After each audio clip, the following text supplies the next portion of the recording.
Hello and welcome to this episode of The Heartbeats, the North East and North Cumbria Integrated Care Board's official podcast channel, giving you the latest news, innovations and health stories from across the region.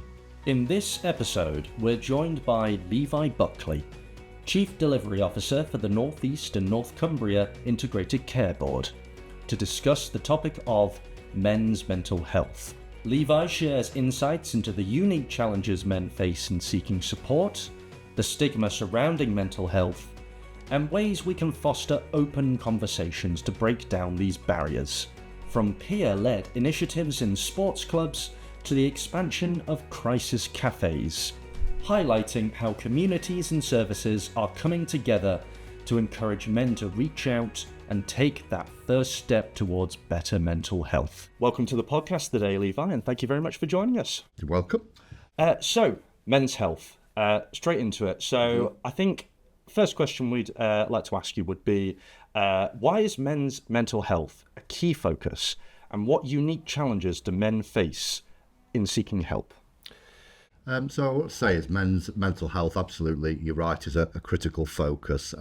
And we know that statistically, men are far less likely to reach out for support when they're struggling at those early stages when we can intervene and make a real difference to support people. I think there's still a lot of stigma around men seeking support, a belief that this is showing vulnerability, and it creates a culture where sometimes people think they've just got to tough it out or handle things on their own. We know there's some unique challenges, societal pressures to conform to stereotypes around traditional views of masculinity, strengths, resilience, being able to manage everything that the world throws at you, and that asking for help is sometimes seen as a sign of weakness. And I'm hoping what we want to do is shift that narrative to recognise that seeking help is a sign of courage, not of weakness. Brilliant. Okay. So what are some common misconceptions about men's mental health, and how can we work to dismantle these? Yes, I think that common misconception about, strong and silent and again, be able to manage everything the world can throw at you, that showing emotion is this sign of weakness in some respect. I think we've seen a societal shift in that belief, but I think those views and beliefs are still quite well ingrained in society in many ways. This view that mental health, whether we talk about depression or anxiety, only happens to people who are somehow sensitive or emotional, and again that real men can just handle these things. So we then see that risk that mental health, it can be bottled up. It then can lead to more significant problems in the longer run when we could have intervened and supported people at a much earlier stage. We need to really think about how we normalise these conversations around mental health to avoid that kind of risk, and particularly perhaps look at some of our male-dominated environments, and you can see some good work with some of our sports clubs in the North East and other kind of male spaces where we begin to tackle some of those preconceptions or misconceptions. What can we do to create safer spaces for open conversations? So I think it's about creating the right kind of spaces where we can normalise some of those conversations around mental health, and particularly the issues that men may be facing. So how do we look at things like the mental health training we do with employers, the mental health first aid, but probably being quite willing to acknowledge the difficulties men can face, stand up and be counted and say it's okay to not feel okay all of the time, to have those conversations. And we've got some really good peer leaders within our communities who are really stepping into that space. I've recently visited a service in Ashington where the local boxing club, the trainers have kind of owned that conversation, and the huge positive feedback from men I spoke to about how that's really rebalanced the tone and said it's okay not to be okay, and it's okay to want to talk about it with others.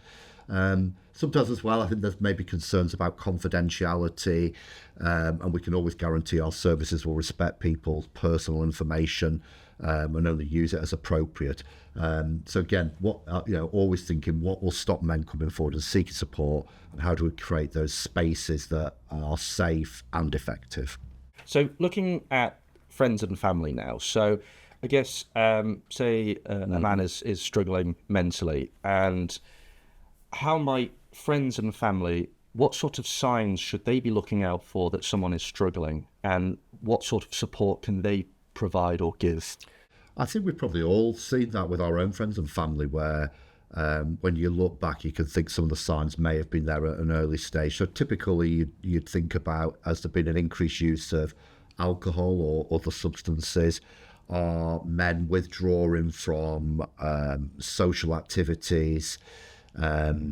Or indeed, maybe there are small cries for help and talking about feeling overwhelmed or hopeless or helpless at times. That's easy to just joke about and then move on to another bit of the conversation. So being alert to those kind of signals is really important. And I think you can't reinforce enough that you, as a friend or a family, that you're there to talk, that maybe just opening up a bit about your own vulnerabilities and challenges creates that environment where your friends and family feel, okay, they've talked about it, it's okay for me to talk about it. And again, not just making a joke of these situations, trying to find an opportunity for what next, what's the action we can take, and just keep coming back to that conversation. Sometimes men will open up initially, close down, and you've just got to really keep reinforcing, I'm here, I'm happy to talk, or if you don't want to speak to me, who else might be able to provide you with a listening ear? Okay, so looking at the workplace now, so what are some mental health challenges that men might face in the workplace, and how might this affect overall well-being? Mm-hmm. So again, I think we do need to really look at some of those environments that can be very male-dominated in employment, where that culture, particularly in the Northeast, where we've got that industrial heritage of those traditionally macho stereotypes of how men are, can make it a little bit more difficult to acknowledge that you're struggling or that you need help. Lots of employers now, though, are really aware of this and have taken active steps, whether it's things like mental health first aid training, media campaigns, ensuring that occupational health and counselling services are really promoting that mental health can have a significant impact and but the support is available. I think some environments as well, we can see issues associated with kind of burnout from stress, anxiety, and again, that can lead to sense of isolation and feeling you're the only one who's experiencing some of these concerns. So I think it's beholden on all of us to look at our own workplaces, our environments, think, are we challenging issues of stigma? Are we really trying to create environments where health and well-being is part of a normal everyday conversation, rather than something when people are having a much more extreme set of circumstances that's been affected. So again, lots of resources out there. There's helplines, there's plenty of information people can access, but also our statutory services when people need perhaps a higher level of support. Looking at, say, individuals in this case now, so what sort of practical steps or resources are available to men who may be struggling with their mental well-being? Yeah, so there's lots of steps people can take. And I mean, I would start with what keeps you normal, healthy, and your well-being topped up every day. So for me, that's around exercise. That's the thing that keeps me resilient, that gives me that outlet from some of the normal stresses of work and home and family life that we all experience. But outside of that, if you feel that somebody's struggling or they're looking to seek support, again, we commission a lot of services through NHS and our local authority colleagues.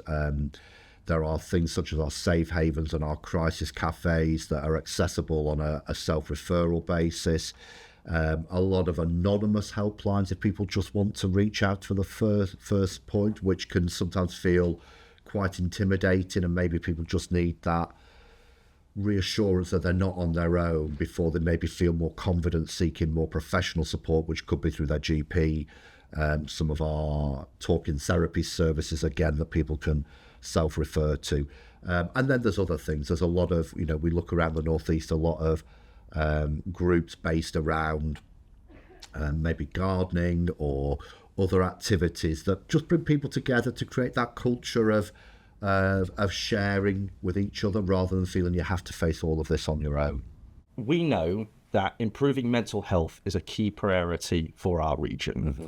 And you have touched on some of it already, I feel, but could you share some key developments that have been happening within our region when it comes to improving mental health? Yeah, I think we're making some really good progress across the Northeast and North Cumbria and trying to increase the access to mental health services and embed mental health support within our local communities. And whilst that's applicable across our population, we do, when we're looking at services, give particular thought to groups which may be more difficult to reach. And in this context, we know that men sometimes do find it harder to come forward and seek support. So over the last year or so, we've had a real strong investment in our safe havens and our crisis cafes, and people can self-refer, walk in, and recognising that sometimes those issues are around relationship challenges, financial worries, employment, a whole raft of things that men sometimes just need a space to